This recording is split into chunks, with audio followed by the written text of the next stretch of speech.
अपराध जिसकी शुरुआत एक गलती से नहीं बल्कि एक सोच से होती है, हर वारदात अपने पीछे छोड़ जाती है सवाल, सबूत और कई अनकहे राज।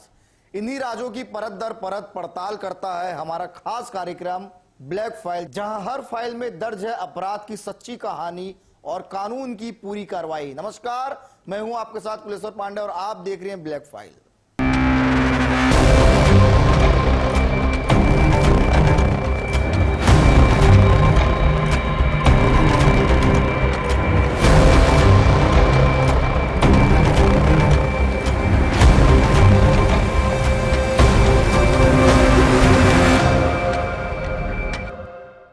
सपना था करोड़ों के निवेश का, लेकिन सामने था ठगी का ऐसा जाल जिसमें भरोसा भी था, नकली केमिकल भी और ब्लैक मनी को सफेद करने का झूठा खेल भी।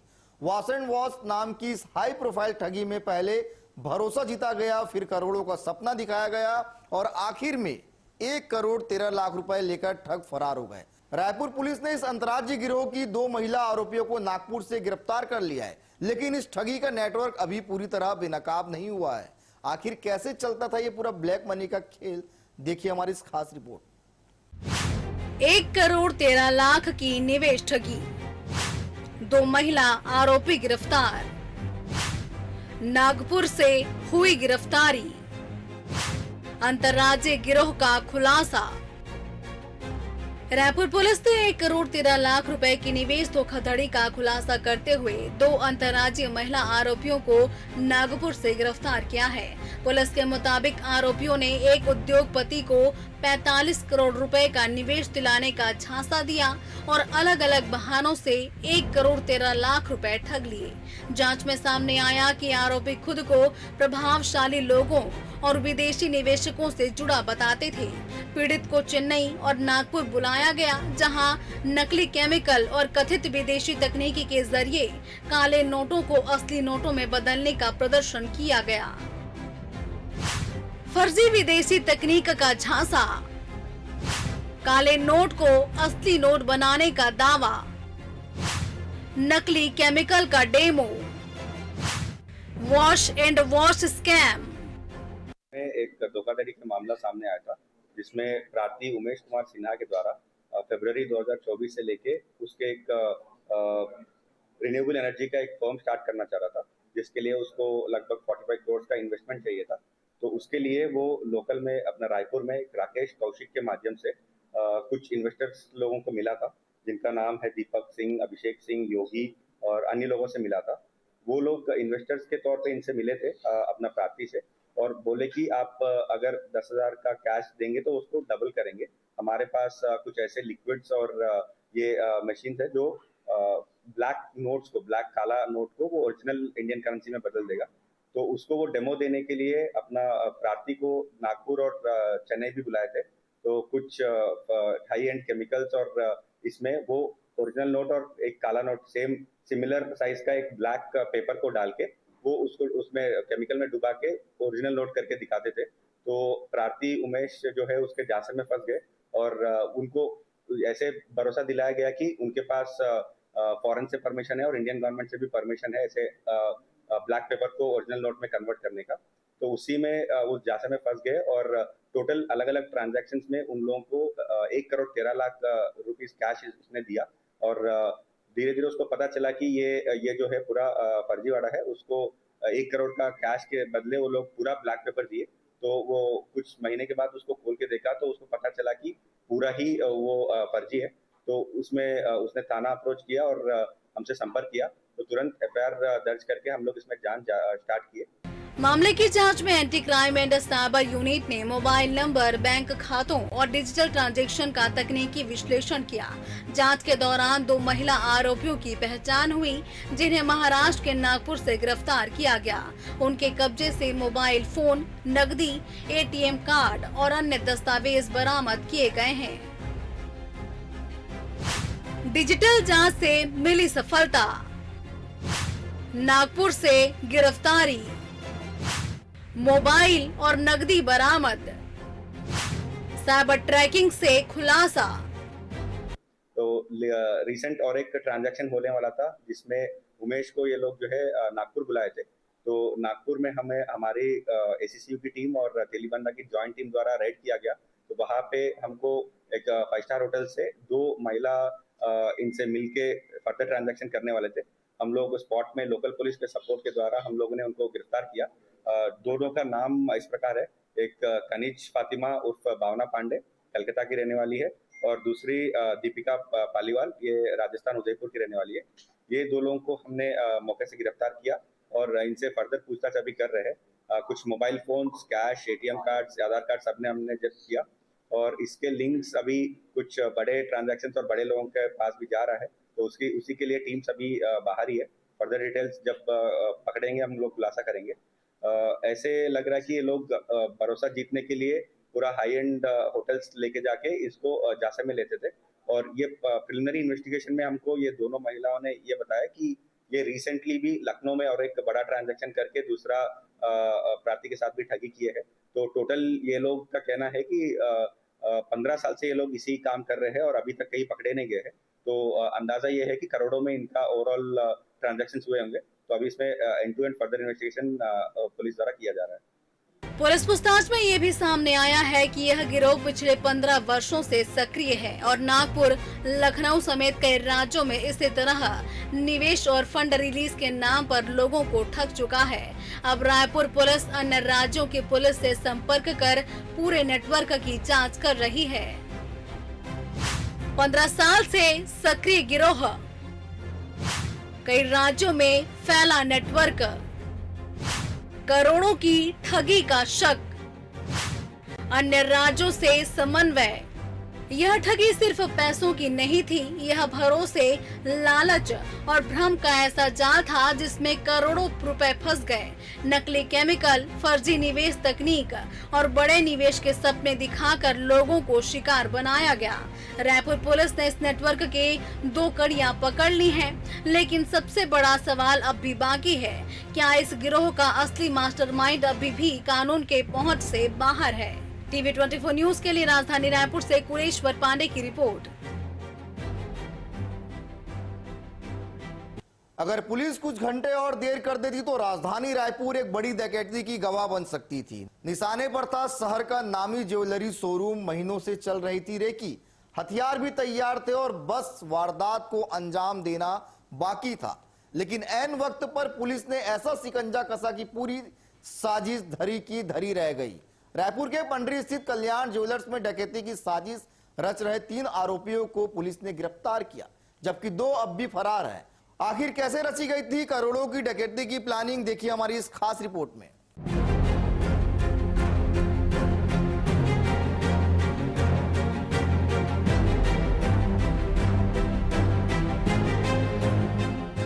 कल्याण ज्वेलर्स में डकैती की साजिश, 3 आरोपी गिरफ्तार, 1 देसी पिस्टल, 2 कारतूस, 2 चाकू बरामद। रेलवे स्टेशन के पास से गिरफ्तारी। रायपुर पुलिस की प्रोएक्टिव पुलिसिंग ने एक बड़ी डकैती की साजिश को समय रहते नाकाम कर दिया। गुड़ियारी थाना पुलिस ने रेलवे स्टेशन के प्लेटफॉर्म नंबर 7 के पीछे से 3 संदिग्ध युवकों को गिरफ्तार किया। तलाशी में उनके पास से 1 देसी पिस्टल, 2 जिंदा कारतूस, 2 चाकू, 3 मोबाइल और नकदी बरामद हुई। पूछताछ में आरोपियों ने खुलासा किया कि उनका निशाना पंडरी स्थित कल्याण ज्वेलर्स था। पुलिस के मुताबिक एक आरोपी ने 1 अप्रैल को ही ज्वेलर्स की रेकी कर ली थी। सुरक्षा व्यवस्था, आने जाने के रास्ते और वारदात के समय का पूरा प्लान तैयार किया जा चुका था। 1 अप्रैल को हुई थी रेकी, सुरक्षा व्यवस्था का किया था अध्ययन, मोबाइल से शेयर हो रही थी तस्वीरें। 2 आरोपी अब भी फरार। पुलिस की प्रोएक्टिव पुलिसिंग से हमने 3 आरोपियों को गिरफ्तार किया है, जो कि कल्याण ज्वेलर्स में आज रात को डकैती की योजना बनाए हुए थे। हमें सूचना मिली कि ये गैस कटर की तलाश में घूम रहे 3 संदिग्ध व्यक्ति। जाकर पूछताछ किया और उनके सामानों की चेकिंग की तो उसमें 1 देसी पिस्टल, 2 जिंदा कारतूस, 2 चाकू, 3 मोबाइल और कुछ रुपए हमें बरामद हुए। जब उन्हें लाकर थाने में पूछताछ की गई तो पता चला कि ये पूर्व में भी अप्रैल माह में कल्याण ज्वेलर्स पंडरी शॉप की रेकी कर चुके थे और अभी आज ये आए थे कि आज रात्रि में इस प्लान को एग्जीक्यूट किया जाए। इनके 2 अन्य साथी फरार हैं, जिनकी पतासाजी की जा रही है। गिरफ्तार तीनों आरोपी दिल्ली और बिहार के रहने वाले हैं। पुलिस अब फरार आरोपियों की तलाश में लगातार दबिश दे रही है। साथ ही यह भी जांच की जा रही है कि हथियार कहां से आए और इस गिरोह का किसी अन्य वारदात से कोई संबंध तो नहीं। पुलिस का कहना है कि समय रहते कार्रवाई होने से राजधानी में एक बड़ी डकैती की घटना टल गई। तीनों आरोपी 19 साल के, दिल्ली और बिहार के निवासी। हथियारों के स्रोत की जांच, बड़ी वारदात होने से पहले पुलिस की कार्रवाई। वेपन्स में एक देसी कट्टा है और 2 जिंदा कारतूस है, 2 चाकू है जो जब्त किए गए हैं, जिसका उपयोग ये जब डकैती करते उस समय करने वाले थे। रायपुर पुलिस का कहना है कि प्रोएक्टिव पुलिसिंग और मुखबिर तंत्र की मदद से इस डकैती की योजना को अंजाम तक पहुंचने से पहले ही विफल कर दिया गया। अब पुलिस फरार 2 आरोपियों की तलाश के साथ साथ पूरे नेटवर्क की जांच में जुटी है। रायपुर से कुलेश्वर पांडे की रिपोर्ट। ऊपर भारी मशीनें, नीचे मौत का सामान देखने में एक साधारण ट्रांसपोर्ट ट्रक, लेकिन उसके भीतर छिपी थी रायपुर कमिश्नरेट में अब तक पकड़ी गई गांजे की सबसे बड़ी खेप। इस बार तस्करों ने पुलिस को चकमा देने के लिए ऐसा तरीका अपनाया जिसे देखकर जांच एजेंसी भी हैरान रह गई। लेकिन 1 महीने की गुप्त निगरानी, तकनीकी इनपुट और सटीक प्लानिंग ने पूरे खेल का पर्दाफाश कर दिया। आखिर कैसे भारी मशीनों के बीच छिपाकर लाई जा रही थी करोड़ों की गांजा की खेप, देखिए हमारी इस खास रिपोर्ट में।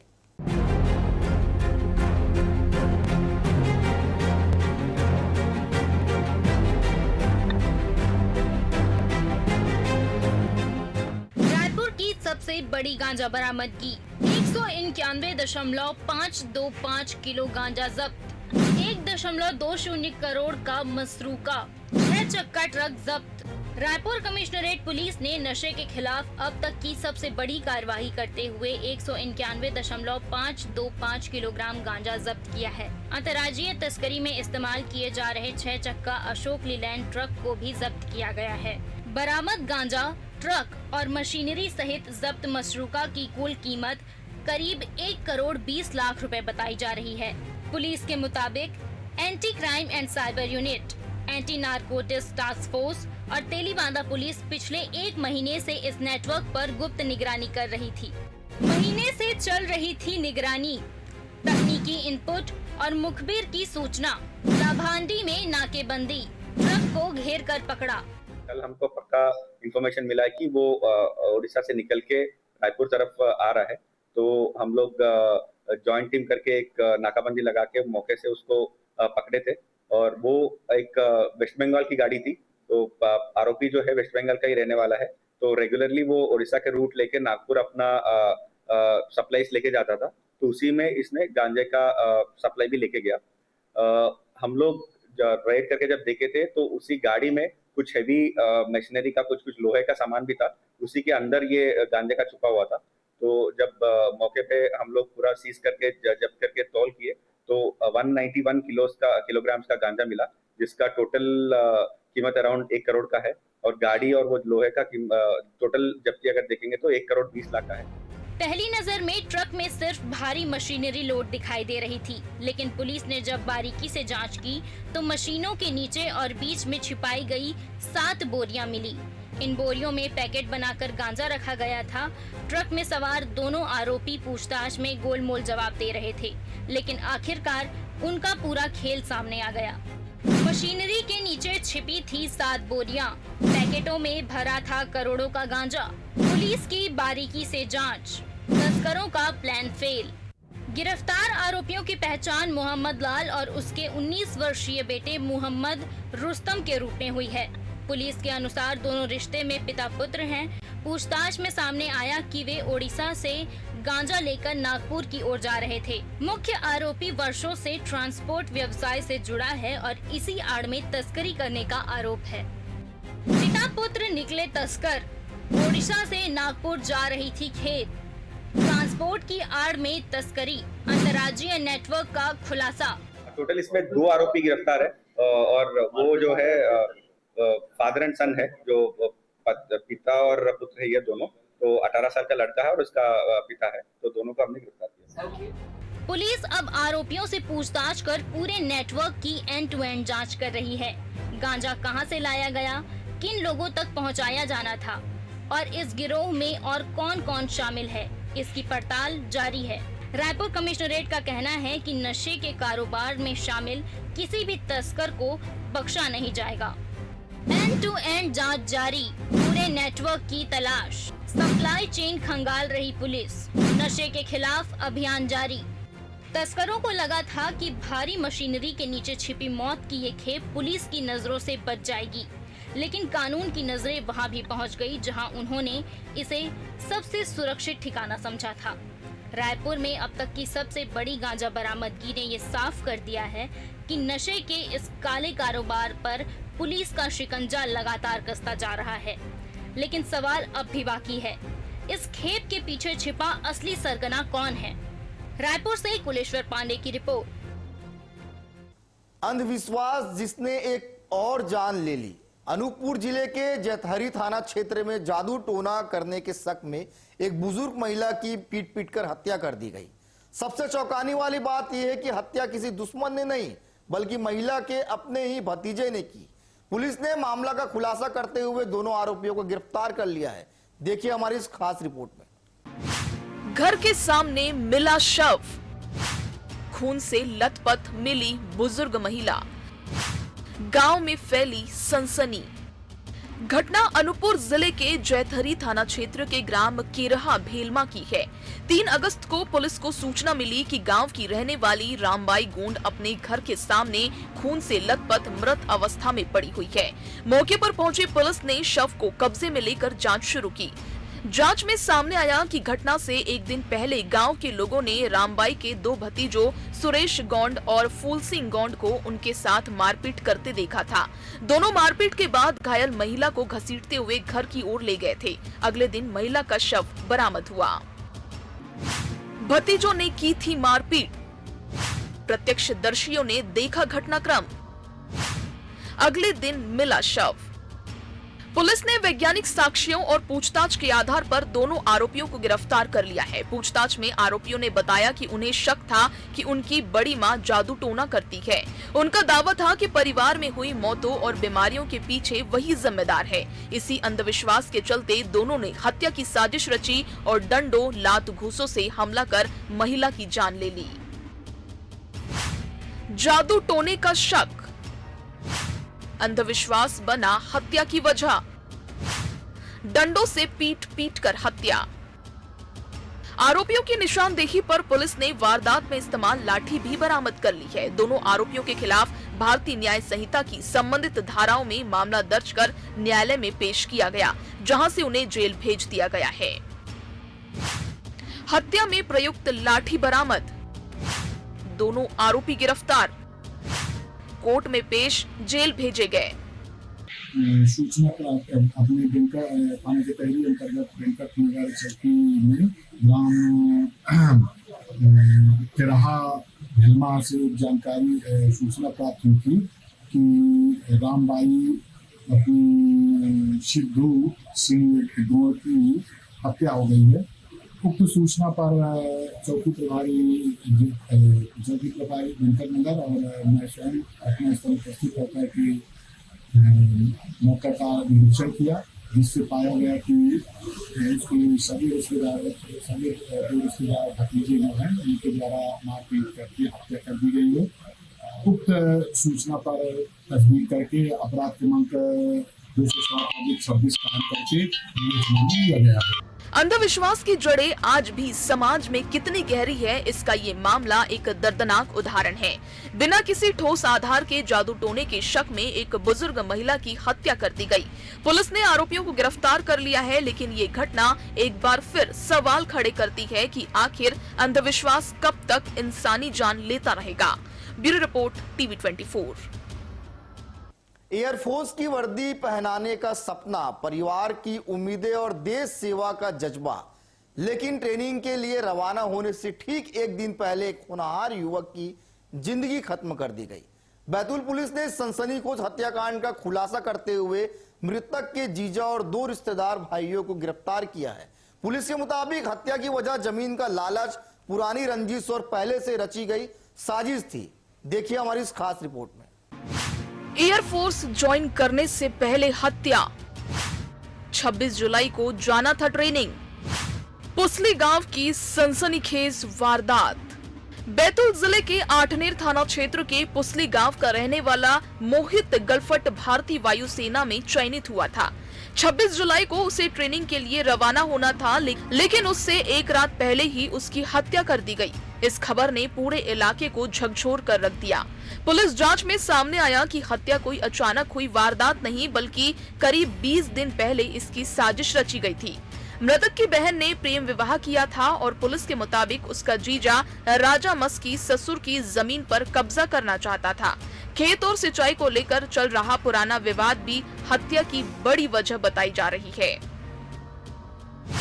20 दिन पहले रची गई साजिश, जमीन और सिंचाई विवाद, जीजा की जमीन पर थी नजर।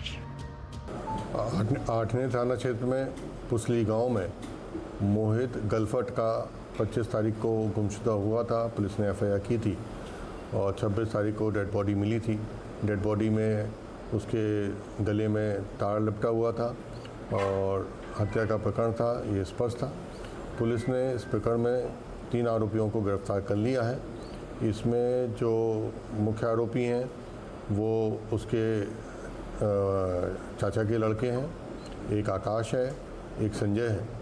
इन लोगों को बहुत ईर्ष्या थी कि मृतक का एयरफोर्स में सिलेक्शन हो गया है और खेत को लेके इन लोगों का विवाद होता रहता था। कुएं में पानी को लेके भी इनका विवाद होता रहता था। पाइपलाइन को डालते समय भी इनका विवाद होता रहता था, इसलिए ईर्ष्या के साथ बहुत विद्वेष भी था। इसके अलावा जो तीसरा आरोपी है राजा, वो मृतक का बहनोई है और वो इस षड्यंत्र में शामिल हुआ क्योंकि उसको मालूम था कि जो मृतक है और मृतक की सिस्टर शिवानी, जो कि आरोपी राजा की पत्नी है, वो केवल 2 ही भाई बहन हैं और यदि मृतक की यदि मोहित की हत्या हो जाती है तो पूरी की पूरे जितनी भी 6-7 एकड़ ज़मीन है वो सब शिवानी के नाम आएगा और निश्चित तौर पर राजा को फायदा होगा। 25 जुलाई की रात आरोपियों ने मोहित को बहाने से खेत में बनी झोपड़ी पर बुलाया। वहां तार से गला घोंटकर उसकी हत्या कर दी गई। इसके बाद शव को बोरी में भरकर कुएं में फेंक दिया गया ताकि वारदात को छिपाया जा सके। लेकिन घटनास्थल में मिले वैज्ञानिक और तकनीकी साक्ष्यों ने पूरी साजिश की परतें खोल दी। खेत की झोपड़ी में बुलाया, तार से गला घोंटकर हत्या, शव बोरी में भरकर कुएं में फेंका, सबूत मिटाने की कोशिश। वैज्ञानिक जांच और तकनीकी साक्ष्यों के आधार पर पुलिस ने मृतक के जीजा राजा मस्की, रिश्ते के भाई संजय उर्फ पिटिया गलफट और आकाश गलफट को गिरफ्तार कर लिया। पुलिस अब ये जांच कर रही है कि इस साजिश में कोई और शामिल था या नहीं। 3 आरोपी गिरफ्तार, जीजा समेत रिश्तेदार सलाखों के पीछे, अन्य संदिग्धों की जांच जारी। इन लोगों ने कुछ योजना बनाई थी तीनों लोगों ने कि यदि हम इसको रास्ते से हटा देंगे तो उसके बाद जो है वो पूरी की पूरी ज़मीन हम लोग को मिल जाएगी और बाद में कुछ इन लोगों ने आपस में डिस्ट्रीब्यूट करने का भी प्रॉमिस किया था, जिसमें 50% राजा को रहेगी और 25% आकाश और संजय को मिलेगी। ऐसा इन्होंने योजना बनाई थी। पुलिस ने इस पूरे तथ्य का खुलासा कर दिया है। इसमें जो 3-4 बातें निकल के आई थी वो ये थी कि गांव के कुछ लोगों ने आकाश और संजय को मोहित को ले जाते हुए देखा था और जो घटनास्थल था वहाँ पर केवल वही लोग जा सकते थे जो उस खेत में काम करते थे और जो आरोपी थे उनका आदतन उसी जगह पे शराब पीने की आदत थी, खेत में जो झोपड़ी थी उसमें। और इन सब तथ्यों से पूछताछ करते हुए और इनसे सख्ती से पूछताछ करने पर पूरा खुलासा हो गया। तीनों आरोपियों को पुलिस ने गिरफ्तार कर लिया। एक और परिवार बेटे के एयरफोर्स जाने की खुशियां मना रहा था, दूसरी ओर उनके सपनों ने ही मौत की साजिश रच दी। बैतूल पुलिस का कहना है कि मामले में हर पहलू की जांच की जा रही है और यदि अन्य लोगों की भूमिका सामने आती है तो उनके खिलाफ भी सख्त कार्रवाई की जाएगी। एयरफोर्स का सपना अधूरा, अपनों ने छीनी जिंदगी, जांच अभी जारी। एयरफोर्स की वर्दी पहनकर देश की सेवा करने का सपना देखने वाला मोहित अब इस दुनिया में नहीं है। पुलिस ने हत्या की गुत्थी सुलझाकर 3 आरोपियों को गिरफ्तार कर लिया है। लेकिन इस वारदात ने एक बार फिर ये सवाल खड़ा कर दिया है कि क्या जमीन का लालच रिश्तों से भी बड़ा हो गया है। Bureau report, TV 24। अपराध कितना भी सातिर क्यों ना हो, सच ज्यादा दिन छिप नहीं सकता। हर सबूत, हर गवाह और हर सुराग आखिरकार कानून को अपराधी तक पहुंचा ही देता है। आज की ब्लैक फाइल में बस इतना ही। अगली कड़ी में फिर मिलेंगे एक नई फाइल, एक नए खुलासे और एक नए सच के साथ। तब तक के लिए मुझे दीजिए इजाजत। धन्यवाद।